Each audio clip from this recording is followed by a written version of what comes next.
My first few candidates for my first portable console game review kind of changed over time. I wanted to do Life Science Surgical Unit on the DS, but then I realized I couldn't review it fully without spoiling the story yet. I was also going to review a demake of Alien Hominid on the GBA, a version Behemoth only really sold on their website and forgot about after.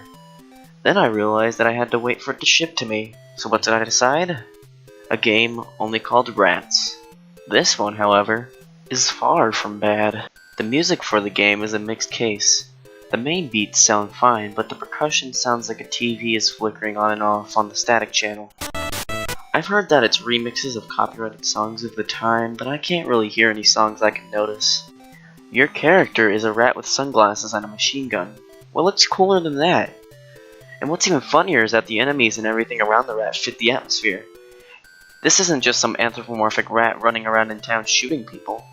It is a small rat with sunglasses shooting down snails and birds and smaller rats and such. It's as realistic as you can get for a rat with sunglasses having a machine gun. The pixel art you get throughout the game looks pretty nice too. This can even be played on an original Game Boy, and the art can still look impressive, if you aren't using an emulator though.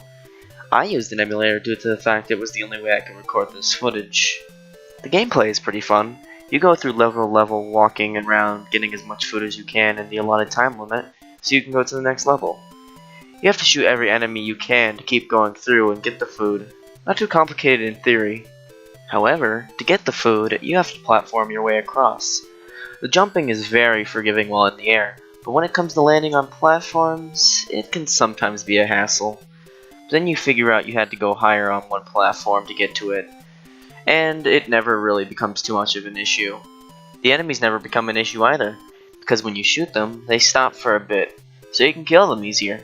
The only bad part about them is when they split into eggs. You'll have to collect the eggs before another enemy spawns out of them, but in most cases this isn't very hard. The only parts that get troubling are the flying axes scattered throughout the levels. The flying axes go up and down slowly between platforms. You will always want to get to one side of the platform when the axe is above you, but you know it will kill you, so you have to wait. And when it's going up, the same thing happens. So you have to wait. It's really tedious. So, is it worth the 1 cent plus $5 shipping it cost me to buy this on Amazon? Yes. I was thinking this would be like the dogs and cats games on Game Boy Color that were crap, only with a kind of rat pet spin on it, but I was surprised. It is a fun little arcade game on the Game Boy that can keep you entertained as much as any game on the system can, and that's a good thing.